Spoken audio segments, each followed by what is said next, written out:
Bismillahirrahmanirrahim. Assalamualaikum warahmatullahi wabarakatuh. Selamat pagi teman-teman pengukuran listrik. Ibu bikin video ini untuk pembuatan materi hari ini ya, alat ukur digital, agar teman-teman bisa mengakses atau melihat video ini kapan saja, di mana saja, dan bisa berulang ya teman-teman. Oke, untuk mempersingkat waktu dan mengefisienkan durasinya, kita langsung aja ya. Jika ada pertanyaan nanti bisa kita lanjutkan via WAG.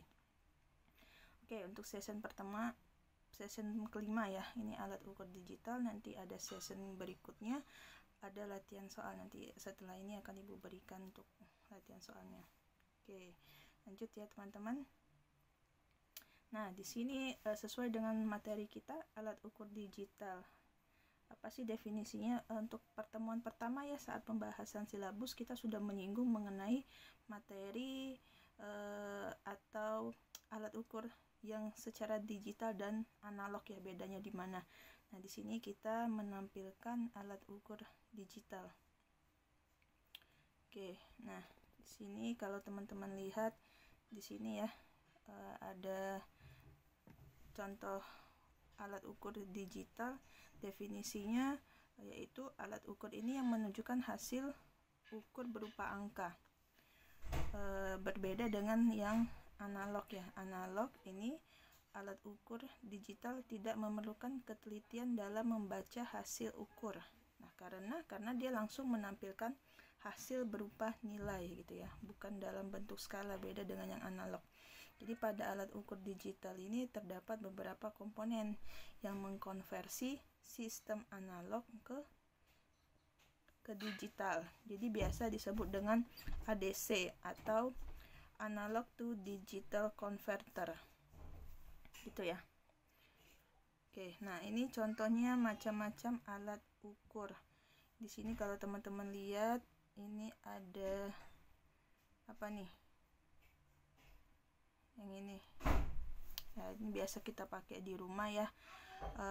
Termometer digital. Malah sekarang sudah ada termometer tembak, termometer, karena kita banyak menggunakan termometer saat corona ya.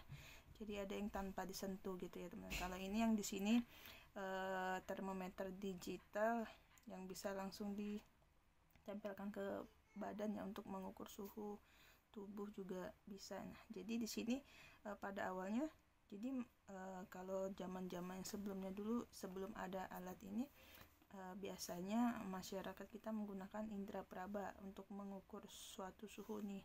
Jadi bisa juga dengan cara membandingkan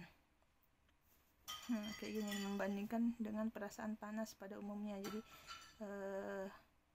Jadi seiring dengan perkembangannya zaman, berjalannya waktu, maka ilmuwan menemukan alat termometer yang memanfaatkan reaksi raksa. Jadi ini ada ilmu kimia dan fisika menggunakan raksa yang digunakan untuk menentukan suatu suhu tertentu gitu ya. Oke, ini termometer digital.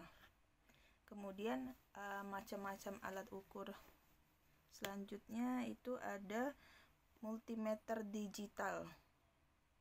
Jadi ini teman-teman bisa lihat, ini multimeter digital. Nah, ini ada kabel positif negatifnya juga ya. Jadi multimeter digital ini sudah kita bahas juga atau kita singgung ya di silabus awal. Jadi ini merupakan alat ukur yang digunakan untuk mengukur besaran listrik seperti apa aja, seperti arus listrik, tegangan, resistansi, daya, dan sebagainya.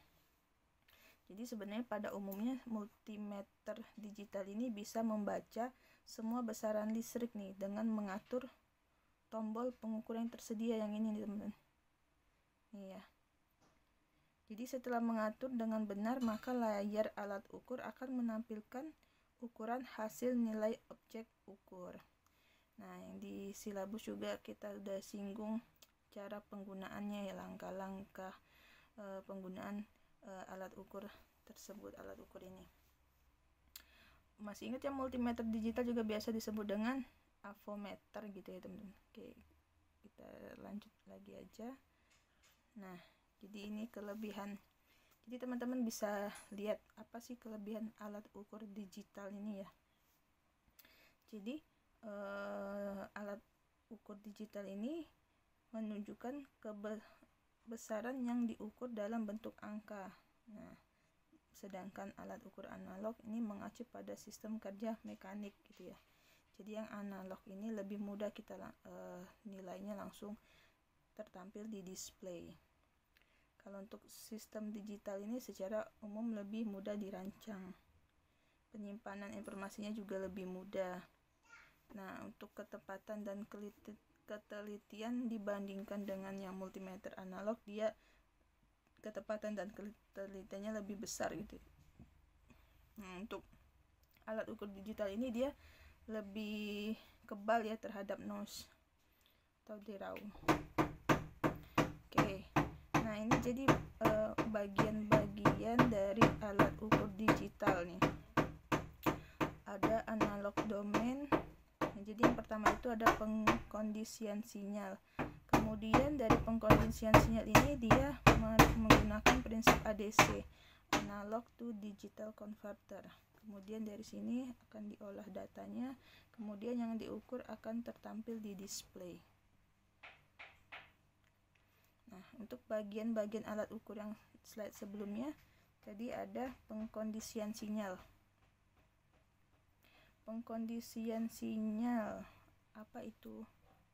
Nah, maksudnya merupakan konversi sinyal menjadi bentuk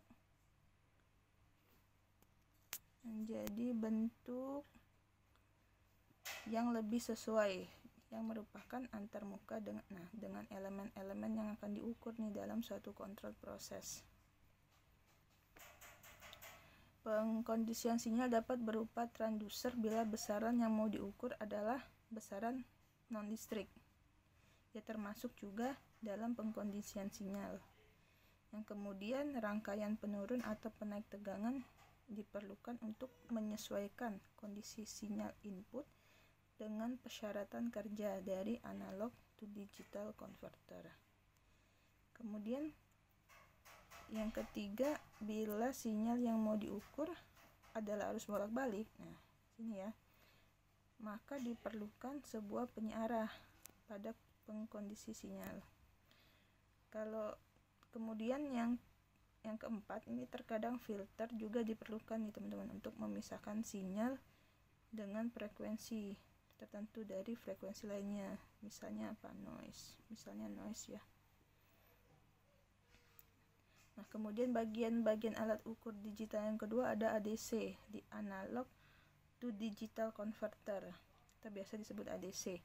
Ini maksudnya dia itu pengubah dari input analog menjadi kode-kode digital. Jadi ADC ini banyak digunakan sebagai pengatur proses industri komunikasi digital dan rangkaian pengukur atau pengujian.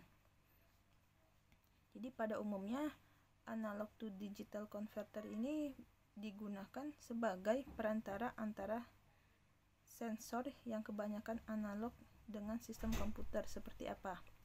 Ya, seperti sensor suhu, cahaya, tekanan atau berat, aliran dan sebagainya. Kemudian diukur dengan menggunakan sistem digital, teman-teman. Nah, untuk ADC ini memiliki dua karakter prinsip. Apa aja? Itu kecepatan sampling dan resolusi. Kecepatan sampling suatu ADC ini yang menyatakan seberapa sering sinyal analog dikonversikan ke bentuk sinyal digital pada selang waktu tertentu. Nah, jadi biasanya kecepatan sampling ini dinyatakan dalam sampel per second ya. Kemudian bagian-bagian alat ukur digital yang ketiga ada pengolahan data. Nah, di pengolahan data inilah nanti yang dapat mengolah data dia ya. Nah, ini dapat berupa rangkaian digital biasa, sebuah microcontroller, microprosesor ataupun sebuah CPU. fungsi kalibrasi seringkali tersedia. Jadi di sini kalibrasinya di pengolahan data menyediakan faktor koreksi yang dapat diubah untuk keperluan kalibrasi. Jadi alat pengukuran listrik itu sering terjadi karena alat ukurnya tidak dikalibrasi sesuai dengan periode tertentu ya teman-teman. Jadi alat ukur itu untuk menyesuaikan hasilnya atau ketelitiannya harus dikalibrasi gitu ya, agar hasil pengukuran akurat.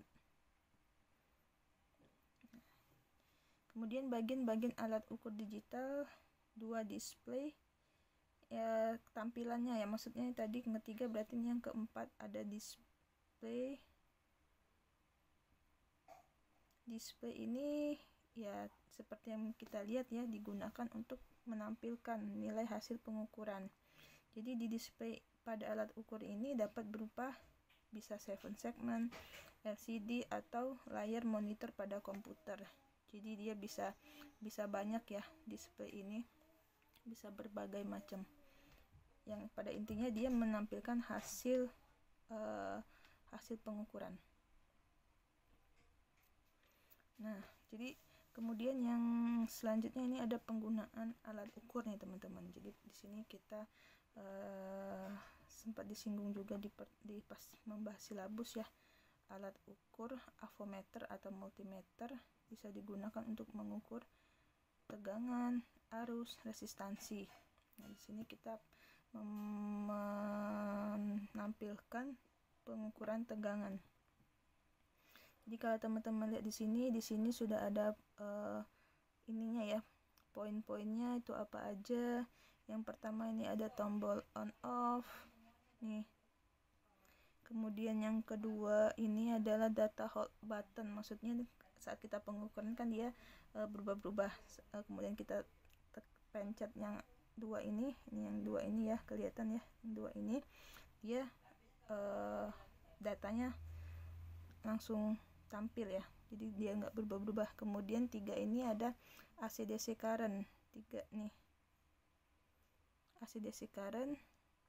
Kemudian 4 ini range control button nih. Kemudian yang teman-teman bisa lihat nih seterusnya ya, ada socket for transistor test yang kelima. Kemudian yang keenam ini ada nih 10 ampere input check, yang ke-7 dan seterusnya nih 8, 9. Teman-teman nanti bisa sambil lihat di gambarnya ya. Nah, gimana cara mengukur tegangan? Yang pertama, arahkan switch yang sesuai dengan knob pemilih sebagai bagian AC atau DC dan voltase volt. Jadi yang teman-teman mau ukur AC apa DC gitu ya. Kemudian pilih rentang yang diperlukan.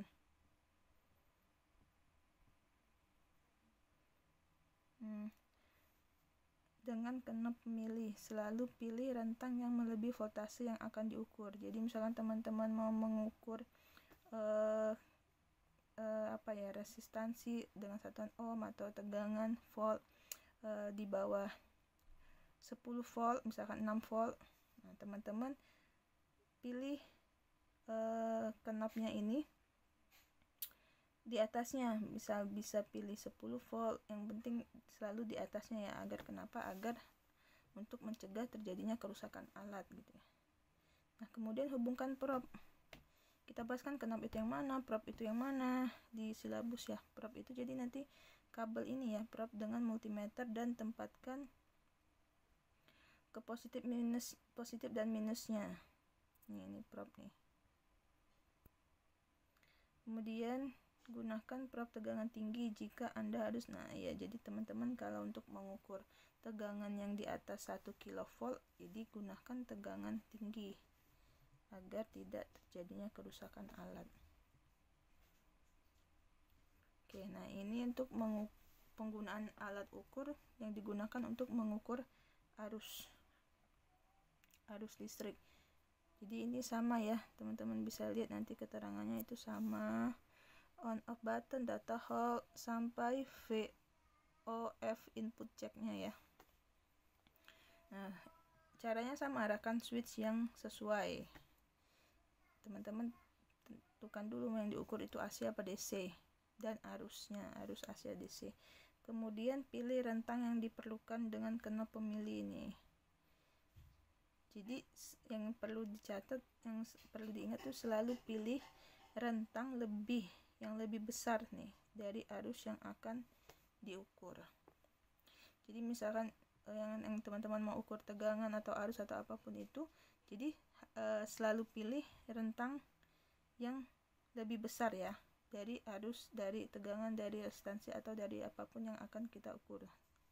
Kita pilih knop yang lebih, kira-kira itu yang lebih besar kan misalkan kita udah tahu gitu ya mau ngukur apa, ini kan hasilnya nggak lebih dari 10 misalkan, atau nggak lebih dari berapa gitu, teman-teman pakai yang besar aja untuk menghindari kerusakan alat. Nah, jadi jika teman-teman mengukur arus di bawah 2 ampere, hubungkan prob dengan multimeter dan letakkan ke positif negatifnya. Jadi untuk mengukur arus dari 2 sampai 10 ampere, kutub positif negatif probnya harus dihubungkan ke titik prob 10 ampere. Jadi yang intinya tadi sini ya, selalu pilih rentang yang lebih besar dari arus yang diukur. Nah, kemudian ini ada penggunaan alat ukur untuk pengukuran resistansi. Jadi untuk keterangannya sama, teman-teman bisa lihat untuk pengukuran resistansi ini. Nah, pilih sesuai knopnya yang bagian ohm karena dia ohmmeter ya. Jadi di sini nanti kalau teman-teman nanti pas praktikum bisa kelihatan ya, di sini ada pilihannya. Kemudian pilih rentang yang diperlukan dengan knop pemilih, selalu pilih kisaran yang mendekati atau yang lebih besar dari nilai resistansi yang mau diukur. Kemudian sama, tinggal teman-teman hubungkan. Ibu tidak menjelaskan lebih detail ya yang mana yang dihubungkan karena di silabus awal kita ada tuh yang mana plus minusnya, yang probnya itu yang ada. Oke teman-teman, setelah ini Ibu harapkan teman-teman bisa mengerti tentang alat ukur digital. Jika tidak ada pertanyaan, sebaiknya ada pertanyaannya bisa kita lanjutkan lewat WAG, dan kemudian nanti akan dilanjutkan dengan tugas latihan. Ibu akan kirimkan juga di WAG. Sekian materi di sini. Untuk mempersingkat durasi, kita lanjutkan via WAG ya jika ada pertanyaan, atau via apa aja. Sekian dari Ibu. Terima kasih.